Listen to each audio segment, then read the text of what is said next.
Bismillahirrahmanirrahim. Alhamdulillah, salatu wassalamu ala rasulillah, amma ba'du.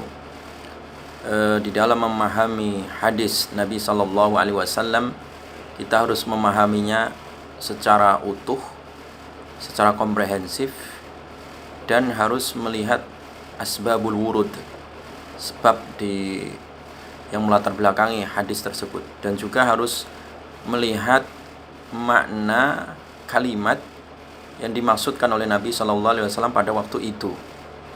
Karena yang namanya bahasa, makna kalimat itu terkadang berkembang ya, dari masa ke masa, dari budaya yang satu dengan budaya yang lainnya.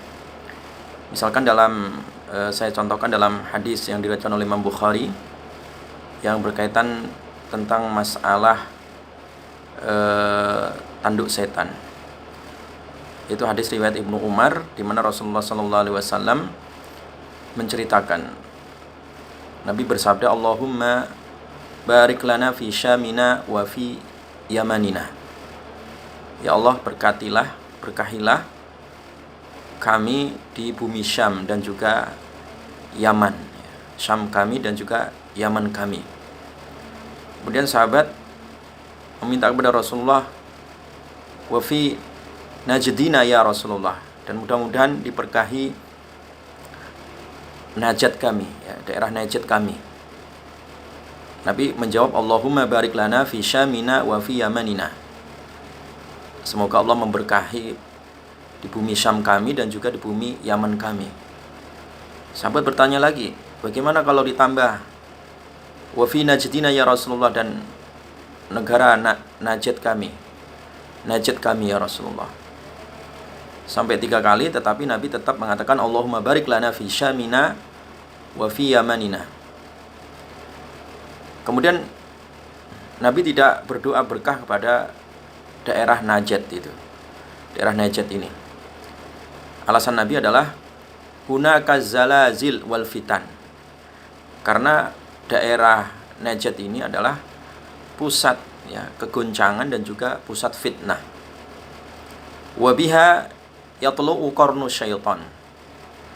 Dan di Najd ini adalah tempat munculnya tanduk setan.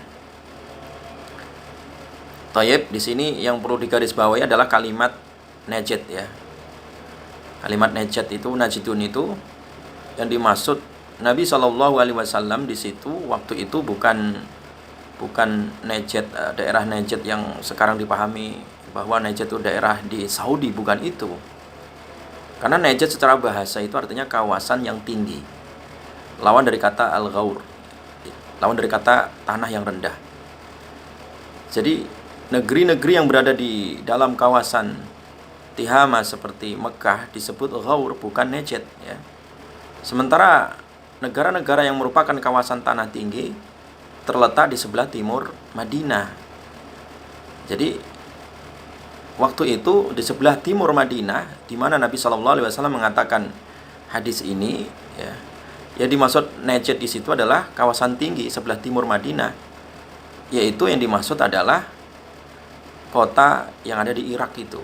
Ini sebagaimana dijelaskan oleh Imam Al-Khattabi ya, bahwa itu kawasan timur Madinah itu Najd namanya, perkampungan atau kawasan yang terletak di Irak ya. Bukan Najd yang ada sekarang dipahami di Saudi ya. Karena memang ini ada kepentingan orang-orang yang hasud dengan Arab Saudi, sehingga dimunculkan isu bahwasanya akan muncul fitnah tanduk setan dan goncang, dan juga fitnah tadi itu munculnya dari Arab Saudi, dari daerah Najd. Nah, itu yang keliru. Padahal yang dimaksud Nabi Najd di sini adalah kawasan daerah-daerah tinggi sebelah timur Madinah. Nah, sebelah timur Madinah kawasan Najd tadi itu yang dimaksud adalah daerah Irak itu ya, karena memang sejak zaman dulu sampai sekarang itu adalah tempat di mana muncul berbagai macam firqah seperti Khawarij, Syiah, Qadariyah, Jahmiyah, dan seterusnya ya. Makanya itulah yang disebut dengan hunaka az-zalazil wal fitan wa biha yatlu'u qarnu syaitan. Nah, jadi sekali lagi, Najd yang dimaksud dalam hadis Bukhari ini bukan Najd yang ada di Arab Saudi, bukan. Najd yang dimaksud di sini adalah daerah kawasan tinggi sebelah timur Madinah, yaitu daerah Irak dan sekitarnya. Jadi sekali lagi kita harus memahami hadis itu dari asbabul wurud dan juga dilihat kalimat tersebut yang dimaksud. Kalimat tersebut itu harus dilihat kalimat yang dimaksudkan oleh Nabi Shallallahu Alaihi Wasallam. Karena kalimat itu terkadang berkembang begitu, maka harus kembalikan kepada mana asli sesuai dengan asbabul wurud datangnya hadis. Demikian, semoga bermanfaat. Assalamualaikum warahmatullahi wabarakatuh.